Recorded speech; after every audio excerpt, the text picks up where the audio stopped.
¿Se te antoja? Pero los refrescos son malos, ¿no? Bueno, eso decía mi abuelita. Los refrescos son malos. El agua natural es buena. ¿Será eso cierto? ¿Es posible que los refrescos y el agua natural sean calificados de buenos o malos? Hoy tocaremos un tema relacionado con estas preguntas, especialmente desde octubre del 2020, cuando se obligó a las empresas productoras y empaquetadoras de alimentos a etiquetar sus productos indicando si su contenido de azúcar, sodio o grasas es excesivo. Seguro reconoces este etiquetado. ¿Son los productos con etiquetas negras malos? ¿Y los alimentos naturales buenos? Te lo pregunto porque hay ciertas medidas que se han tomado con respecto al etiquetado de la comida procesada que se plantea desde un discurso de lo bueno contra lo malo. Por ejemplo, parte de lo que la ley del etiquetado nutrimental exige es que los productos con etiquetas negras no tengan caricaturas o imágenes atractivas para los niños, medida que se implementó desde abril del 2021. La idea detrás de esta exigencia es que los infantes se sientan menos tentados por productos que pueden afectar negativamente su salud. Nuestro país ocupa el primer lugar mundial en obesidad infantil. Y esto es serio, pero ¿una caricatura en una caja de cartón es la influencia más grande para que un niño desee consumir un producto? La ley del etiquetado responde a la necesidad de atacar un problema de salud pública, pero ¿la publicidad es el único factor involucrado en que a alguien se le antoje algo? ¿O, si no el único, es el más influyente? ¿Tú qué piensas al respecto? ¿Recuerdas tu infancia más temprana? ¿Se te antojaba consumir X o Y producto gracias a que tuviera tu caricatura favorita impresa en el empaque? ¿Podías darte cuenta de ello? Se ha dicho que la publicidad tiene la capacidad para plantar mensajes inconscientes en los consumidores. Es decir, información que puede moldear la manera en la que entiendes al mundo y a ti mismo sin que siquiera te des cuenta. Los colores vistosos y las caricaturas en la publicidad y en los empaques pueden transmitir mensajes similares a los niños, causando la tentación de consumir los productos. La ley del etiquetado nutrimental intenta eliminar los elementos que pueden provocar eso y trata de hacernos conscientes de cuando un producto tiene demasiada azúcar, sodio, carbohidratos, etc. y de que, por tanto, puede hacernos daño. Si te das cuenta, mencioné ya 2 veces el término tentación y entre comillas para resaltarlo. Históricamente, la tentación es un concepto que ha sido relacionado con otros: deseo, pecado y maldad. Por ejemplo, en una corriente de pensamiento antigua de la que Luna y Emiliano hablarán hoy. El maniqueísmo, que surgió en siglo III después de Cristo en lo que ahora es Irán. El bien y el mal, las virtudes y los pecados, el obrar bien y el obrar mal, el resistir a la tentación o el caer en ella. De pronto suena a que la discusión sobre el etiquetado y el consumo de cosas, buenas o malas, para la salud se acercan a temas que no relacionamos con la comida, pero sí con la moral y hasta con la fe. Y también suena a que el tema de hoy gira en torno también a otro concepto del que ya hemos hablado: la libertad y la capacidad de decidir por uno mismo. Te doy la bienvenida a Humanamente, dudar para comprender. Acompañé al súper a la abuela y me di cuenta de que ni ve lo que compra. ¿Le está fallando la vista? No, quiero decir que no se fija en los ingredientes, ni en las etiquetas que dicen cuando algo es dañino. Agarra lo que se le antoja y ya, ignorando si el producto tiene azúcar o grasa en exceso. ¿Y si simplemente no le importa y quiere seguir comprando lo que le gusta?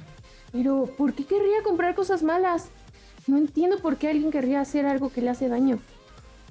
Que no entiendas no quiere decir que no tengas sus razones. Además, la publicidad puede hacer que se te antojen muchas cosas. Ya sé, eso es lo que me da más coraje, que se deja llevar por lo que ve en la tele y no se pone a pensar en lo dañino que pueden ser los productos que compra. ¿Y no le has dicho nada?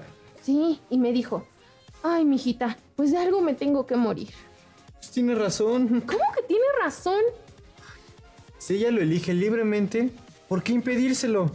Le haga daño o no. Si compras lo que te dice la publicidad que compres, no eliges libremente.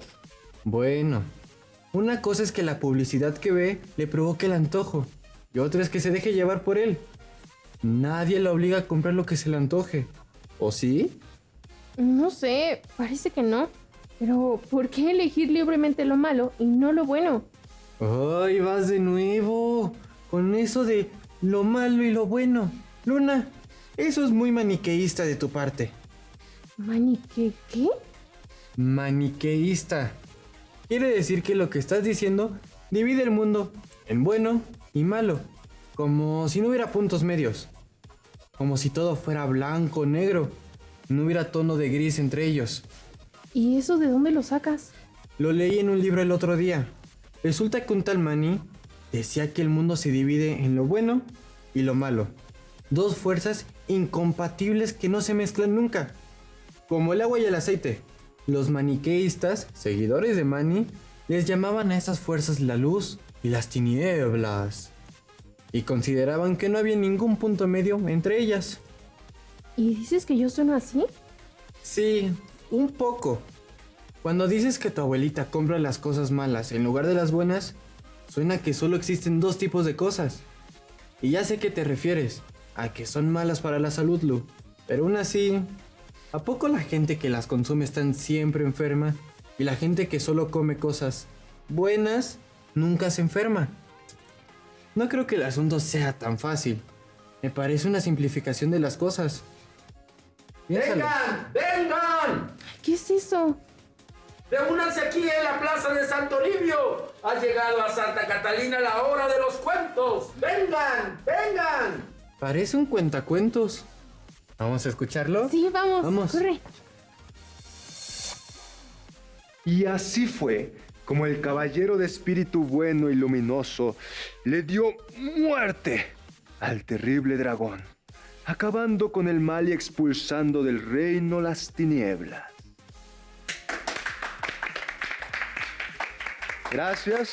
Gracias amable audiencia de Santa Catalina. Gracias por haber venido a la Plaza de Santo Livio a escuchar la hora de los cuentos. Gracias. Buenas tardes. Buenas tardes, jóvenes. Qué bueno que escucharon los cuentos. ¿Les gustaron? Sí, estuvieron interesantes. Sobre todo el último. Ah, sí. La gesta del caballero del luminoso espíritu y la derrota del dragón de las tinieblas. Es siempre uno de los favoritos de la gente. Es curioso. Justo antes de escucharlo, estábamos hablando del bien y del mal. Y de que en la vida no parece que sea tan fácil hacer esa división tan tajante. ¿Por qué será que las historias lo hacen tan seguido? Pues es un recurso del melodrama. ¿Melodrama? Esa palabra solo la había oído para hablar de las telenovelas. Exacto. Las telenovelas son uno de los ejemplos de melodrama que sigue llegando a la gente en nuestros días. El melodrama es un género tanto en el cine, el teatro, la ópera y la televisión que presenta historias acompañadas de música. De ahí su nombre. La palabra melos en griego quería decir música y la palabra drama quería decir acción.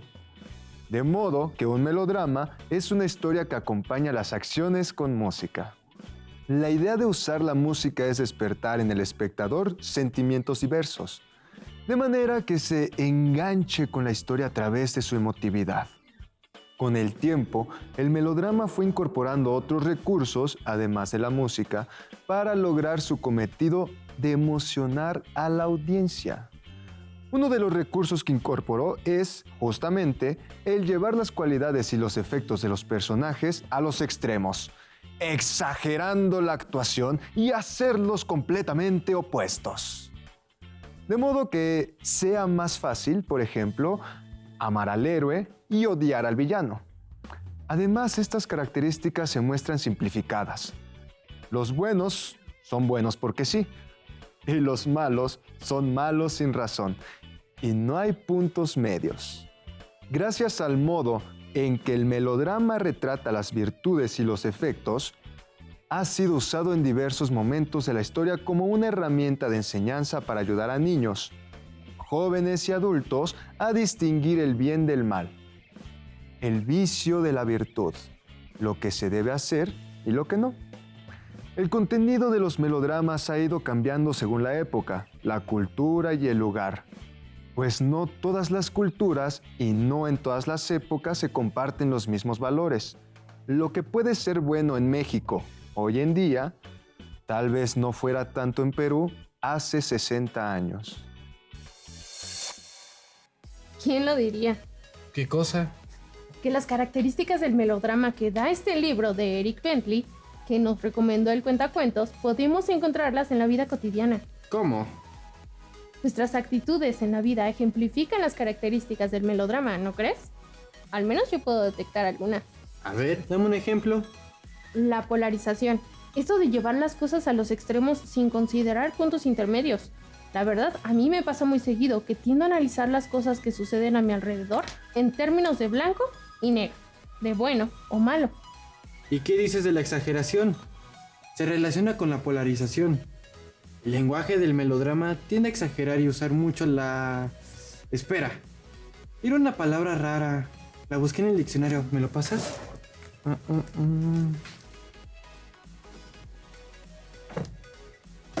Aquí está. Hipérbole. De latín, hiperbole. Y este del griego, hiperbolé. En retórica, aumento o disminución excesiva de aquello de lo que se habla. Exageración de una circunstancia, relato o noticia. Es como cuando alguien dice, te lo dije millones de veces. Ándale. El melodrama usa la hipérbole en el modo de hablar de los personajes y para resaltar sus características. Cuando el cuentacuentos te pinta los actos de maldad o de bondad como algo que sucede sin razón alguna, está exagerando para enfocarse solo en lo que es bueno o malo. Claro, si los personajes tuvieran razones para hacer algo bueno o malo, ya no nos parecería que lo que hacen es bueno o malo a secas. Y eso pasa en la vida cotidiana. ¿Cómo? En mi caso, a veces exagero el daño que puede causar algo. Digamos, los alimentos procesados. Y al centrarme en ese daño, paso por alto que su consumo puede ser ocasional, o que quien lo consume no lo hace para sustituir una dieta balanceada. No sé si haya cosas que sean buenas o malas por sí mismas. Ya ves que mi mamá es diabética. Pues lo primero que le prohibieron fue la fruta en exceso. ¿No será que ese discurso de que los alimentos procesados son malos y los alimentos naturales son buenos, en el fondo es una exageración, una hipérbole? Ahora me lo parece. Poner sellos negros en los productos busca que veamos maximizado los daños que pueden causarnos para que los evitemos y pongamos los ojos en lo sano. Una manzana, por ejemplo. Pero como en los melodramas, no nos dan muchas razones para que pensemos que lo natural es bueno y lo que tiene sellos es malo. También hay manzanas repletas de pesticidas y ni te platico del daño que le hace al planeta la producción del arroz y el plátano. Supongo que nos toca a nosotros investigar y tomar una posición. Pues sí. Pero ¿será que el melodrama toma esas cosas de la vida? ¿O que la vida las toma del melodrama? Apostaría que los humanos hemos pensado así desde antes de que existiera el melodrama. Tenemos una tendencia a simplificar las cosas para facilitarnos el tomar decisiones o el transmitir valores. Como nos decía el cuentacuentos. Pienso, por ejemplo, en el diálogo de Platón que nos dieron a leer en la escuela hace poco, ¿te acuerdas? ¿La República? Ándale. Ahí Platón decía algo como que la gente solo hay que decirles qué hacer y ya. Y que las razones y las decisiones sobre lo que es bueno y lo que es malo deben dejarse a los pensadores. Eso de decirle a la gente lo que debe hacer y ya definitivamente es un ejemplo de simplificación. Pero pienso que ya con la existencia del melodrama como género, seguramente hemos integrado esta manera de pensar y de comunicarnos a nuestra vida cotidiana. Ya ves que casi todas las películas y series de televisión son melodramas o usan elementos del género. Eso de conmover con la música, por ejemplo, está en todas las películas que he visto. Y ni hablar de las telenovelas que ve mi abuelita. ¿Sabes qué me llama la atención? Pues justo que en el melodrama no hay argumentos ni razones, sino que se apela a las emociones del espectador. Quizá quien usa las estrategias melodramáticas en su manera de hablar, de ver la vida y de tratar un tema, lo que busca es apelar a las emociones de los demás, para que tengan la reacción que espera, en vez de darle elementos para que use su razonamiento y forme su propia opinión. ¿Estás diciendo que podemos usar el melodrama como parte de una estrategia de manipulación inconsciente? Pues al menos así me suena, pero creo que tengo que pensarlo más. Por lo menos en lo que a mí respecta, voy a tratar de ser menos melodramática a la hora de acompañar a mi abuela al súper. Y más bien, trataré de explicarle por qué no es conveniente abusar de los productos con etiquetas negras, dando razones y sin apelar nada más a las emociones. Muy bien por ti. Y mira este dibujo. Hoy, al pensar en que hay alimentos que pueden hacernos daño y preguntarnos por qué la gente elige consumirlos de todos modos, nos dimos cuenta de que hay una tendencia en la forma de expresarnos al respecto que plantea la situación en términos de blanco y negro, de malo o bueno. Emiliano me contó del maniqueísmo y de cómo en esa corriente filosófica pensaban justamente que en el mundo todo es o bueno o malo. Y dijo que a él le parecía una manera simplificada de ver las cosas. Justo cuando dije eso, coincidentemente, un cuentacuentos empezó su espectáculo, donde uno de los cuentos hablaba justo de la lucha entre el bien y el mal. Así que nos acercamos a preguntarle al respecto y nos contó sobre el melodrama. Luego leímos más sobre el género, y tomando en cuenta lo que nos dijo el cuentacuentos y lo que leímos, nos percatamos de que al menos algunas de las características del melodrama, como la polarización de los valores en términos de blanco y negro, bueno o malo, y la exageración o hipérbole de las acciones y del lenguaje para remarcar esa polarización, pueden encontrarse en la vida cotidiana, justo como en el caso del que hablábamos al principio. Los alimentos procesados se califican de buenos o malos, y hasta le decimos comida chatarra, como si eso de ser buenos o malos fueran valores absolutos. Como si el hecho de que algo sea bueno o malo para la salud no se relacionara también con la manera en que lo consumimos, o si no hubiera nunca puntos medios. El cuentacuentos nos dijo que el melodrama se ha usado como herramienta educativa para transmitir valores y posturas sobre el bien y el mal, apelando a las emociones de manera directa y simplificada. Y a mí eso me dio la idea de que es posible que cuando usamos las herramientas del melodrama en la vida cotidiana, lo hacemos para que quien nos escucha reaccione emocionalmente ante lo que le decimos y no lo reflexione a fondo. Y creemos que si fuera el caso, eso sería algo así como un tipo de manipulación inconsciente. Manipulación inconsciente. ¿Podría ser? Al menos no me suena tan descabellado pensar que cuando simplificamos alguna situación y exageramos aquello que puede ser bueno o malo en ella, sin dejar lugar a puntos medios, lo que estamos haciendo es mandar un mensaje subliminal, como los que te decía al principio cuando te contaba de la publicidad de cigarros. Esos mensajes, además, también apelan a la reacción emocional de quien los recibe, pero entonces, si Luna y Emiliano tienen razón, resultaría que no es solo la publicidad la que hace uso de esa clase de recursos de simplificación y exageración para mandar mensajes inconscientes y apelar a las emociones, ¿no? Al menos en el ejemplo del maniqueísmo, podemos ver un discurso filosófico que parece apelar a elementos similares al plantear que todo es bueno o malo, o blanco o negro, u oscuro o luminoso. ¿Tú qué opinas? ¿te has encontrado en una situación en la que estás exagerando algo para provocar en otra persona la reacción que deseas? ¿Has pensado que eso es una forma de intentar manipular las decisiones del otro sin dejarlo reflexionar más a profundidad? En el programa de hoy, nuestros amigos hicieron uso de una técnica conocida como discurso, y en particular de una aplicación que ya hemos mencionado antes, el análisis del discurso. Primero, cuando Emiliano le señaló a Luna que estaba polarizando, y luego al usar lo que aprendieron sobre melodrama para contrastarlo con los usos que le damos al lenguaje cotidiano.